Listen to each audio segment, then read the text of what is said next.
as a devoted Misanthrope, I don't really believe in the whole fucking love thing, especially if they do it in an overly mushy-gushy fashion.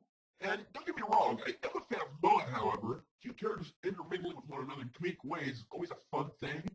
But if Moa and cuteness is the only thing an anime relies on, and it completely fucking overloads everything else, I get very fed up very fucking quickly. And unfortunately, this anime is just such a level of fucking moeblob. This is one of those animes where you absolutely must be 2% alright with fucking cute. If you're not a fan of romantic gushiness, then you will hate this anime with a fucking passion. There's literally no reason whatsoever to watch this shit if you hate romance or moe. This will fucking make you vomit blood. This shit makes anime like Kale and Tari Tari look like fucking Hellsing or Death Note. This is the kind of anime that you would otherwise drop after the first, maybe the first episode. But just how fucking, I don't even have the words to fucking convey how this is. But, however, the thing is, I've seen this time and time again. When it comes to me, an anime can be horrendously bad. Just terrible, in fact.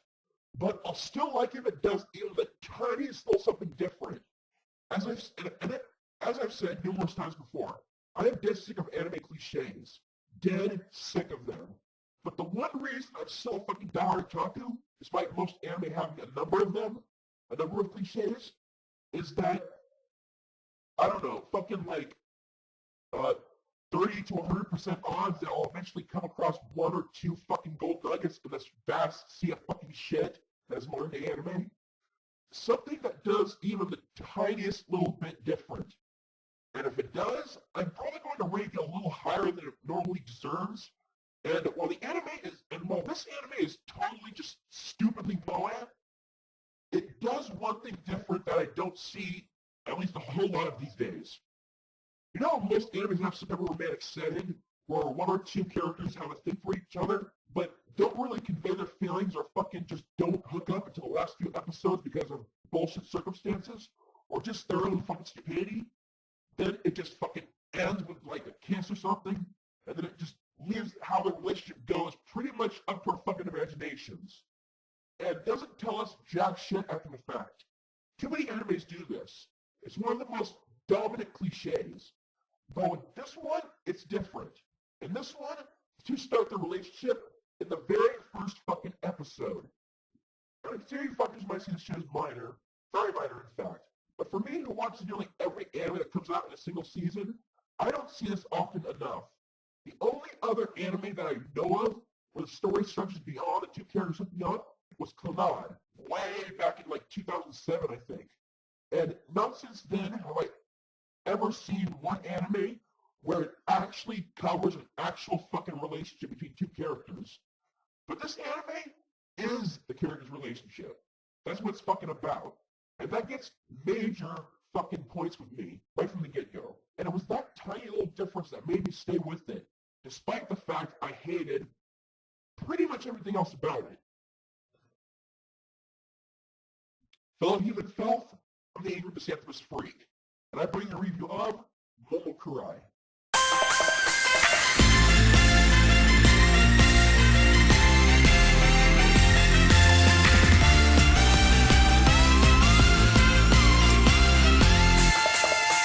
So the anime begins with our female lead, Yuki Kurihara, falling for our main male lead, Shinya Momotsuki, or simply just Momo to his friends.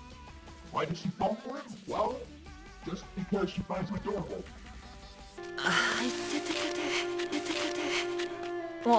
ももその頭それは完全に一目惚れでした。 And we learn immediately that she's a straight up fucking stalker bitch. At first takes pictures of him behind his back, learns his class schedule, gathers shit that he actually throws away. All things that Psycho would do, all before finally confessing to her. Yeah, she's that kind of person. Momo of course accepts the confession not knowing his girlfriend's stalkerish nature, and the two finally start dating. And we come to understand Momo's the kind of boy who's new to the whole luck thing and pretty much just wants to go with the flow and do whatever it takes to make his new girlfriend happy. But at times he finds himself to be unreliable at times, gets all depressed, sometimes gets irritated with themselves, thinking that he's supposed to be a big, tough fucking man and lead his girl around and protect her, which he does protect her at times, very well so in fact.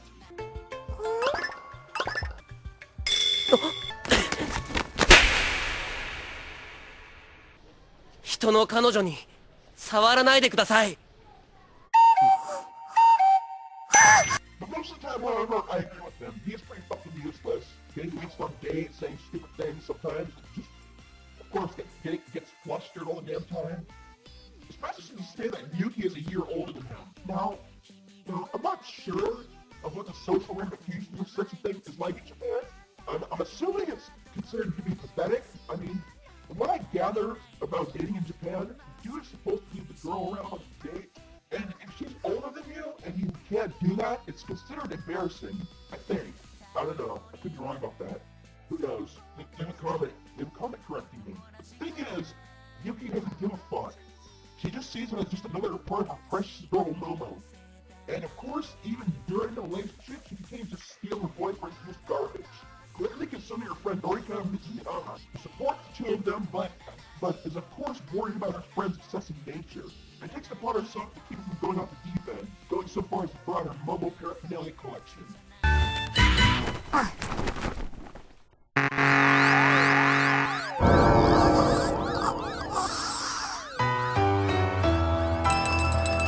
And the other aspect of this that kept me watching is how the fucking roles have switched on their heads here.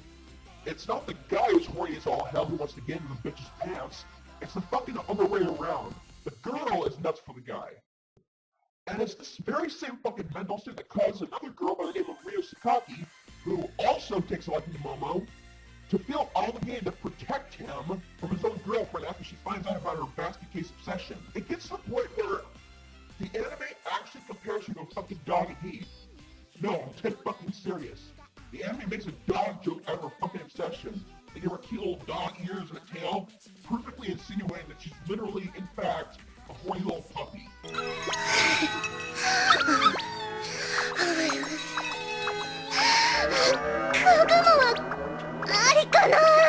なしだよ、拾うな。 I have to admit that was pretty fucking funny. And you know, just so you know, I'm gonna point this out, to make sure you know that it's not too weird, it doesn't go too far into the whole obsession thing.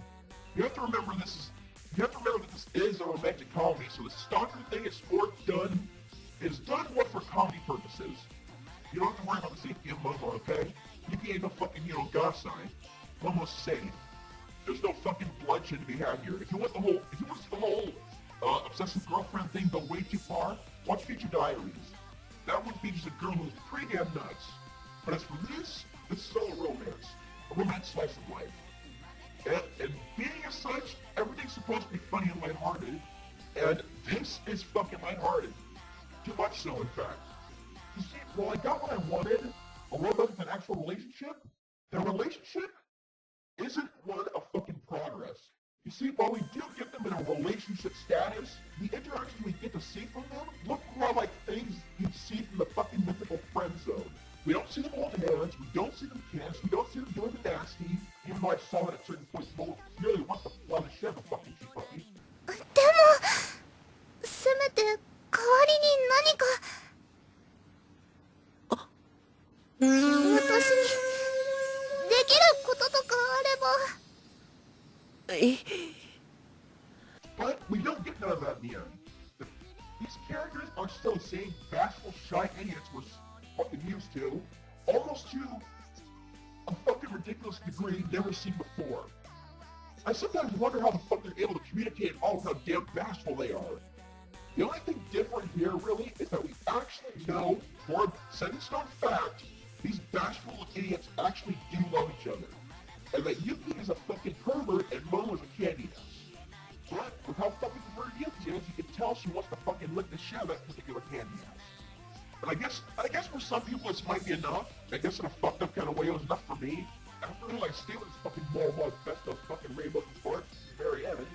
But after not seeing one single kiss and one single fucking handhold, I literally have this gross feeling crawling over my skin like I just watched the fucking mushiest fucking Moa fest ever in the history of all my fucking years of watching anime.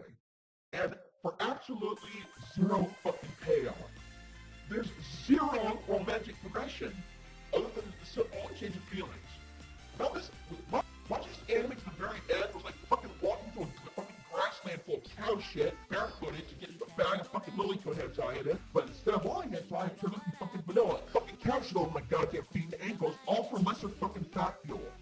And what really does it for me, like, really does it for me, or at least with Yuki's character, normally if a girl spots their man in an accidental compromising position with another woman, you know, it looks kind of intimate with one another, the girl would most likely feel a bit of betrayal, maybe emotionally hurt, maybe even jealous, or dare I say, fucking angry. Well, not Yuki. ももくんにゆうちゃん、ごめんなさい。二人並んでると可愛いね。ミニマム感が。そっちか。This fucking kills me. Basically, I guess what I'm supposed to get from this is that Yuki loves Momo and loves photographing from afar because, as mentioned before, she thinks he's cute, and that's why she loves him. But she won't care if he's practically killing another woman if he looks cute doing it, basically. Is that what I'm supposed to get from this? What the fuck is Yuki's problem? The fact I forced myself to tough through the full 26 short episodes? Oh yeah. I forgot to mention the episodes are only like 8 to 11 minutes long.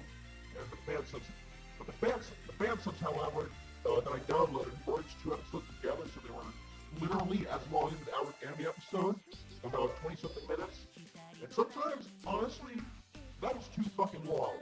Some parts of this got so bad, almost to the point where I literally thought, this shit is fucking stupid. Why the fuck am I watching this bullshit?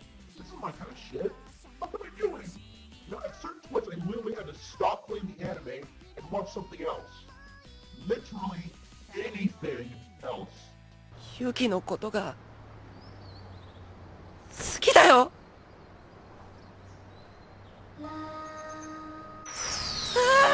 思わず告白してしまった。恥ずかしい。無言。あの。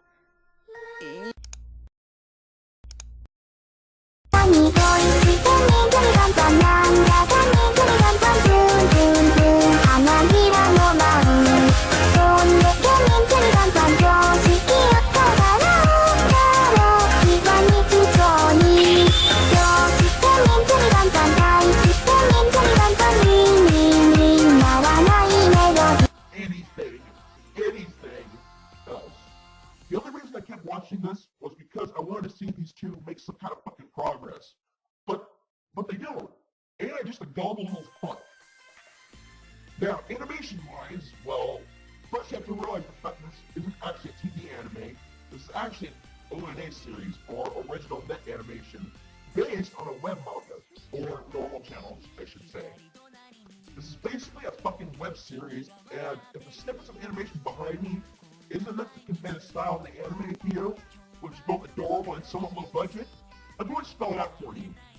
This anime here is meh, basically. Is there a term for low budget superphoto by any chance? Because this shit would be that. Now even the fucking web manga this shit's adapted from looks like something straight out what you'd see from a fucking child picture book. And being as such, the animation is pretty fucking simplistic, but comparing it to other better high budget animes, especially with the romance theme. This is what Studio State like. You know, the people who made the Solo, Land of Off Log Horizon, and 3 animes in the macro scripts, I believe. And the director, well, Misanthrope, who directed some pretty fucking cutesy shit, like fucking little snow fairy sugar and Kaleido Star. And Miro Oshima, who did the character designs for shit like Baka Test and Cardcaptor Sakura. So, and then there's also Miro Oshima, and she worked on things like Baka Test and Cardcaptor Sakura. So, yeah, if anything, there was a team that lends themselves well to the themes the web manga was all about. So, it was the right kind of team to tackle this sort of fucking, shitfest, I guess. And if you've seen any of those animes, you've basically seen this. Only to a more crappier degree. Because who's going to pump money into the fucking adaptation of a fucking web manga? I think no one. Sometimes it literally relies on fucking pink backdrops while representation of the character's face speak while the frame just pans down.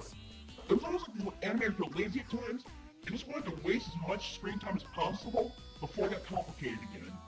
You can literally tell how little a budget they spared for this, and it's cringe-inducing. It's cringe-inducingly average. The bottom line is, you have to be a borderline romance freak in order to find any type of fucking joy with this. I only recommend this to fans of mushy romance, women, or fucking gay guys. If you're none of these, if you're none of those, then I suggest you stay as far away from this fucking anime and anyone who thinks it's good as possible. Because you'll literally be disgusting. This is the kind of shit a 9-year-old girl would love.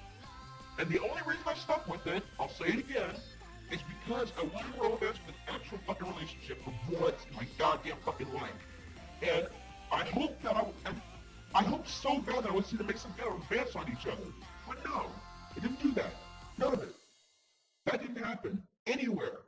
Since there is little to no progress in Yuki and Momo's relationship, it was just an annoying anime altogether.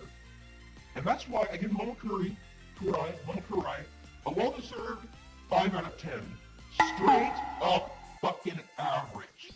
This can be considered adorable by a good majority of you.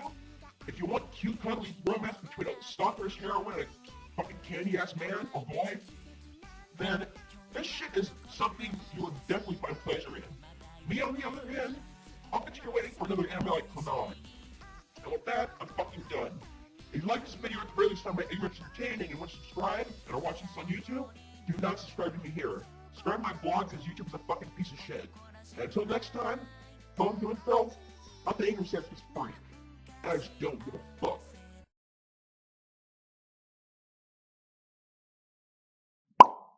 You're cute. You're cute. You. Oh dear, she's stuck in an infinite loop and he's an idiot. Well, that's love for you.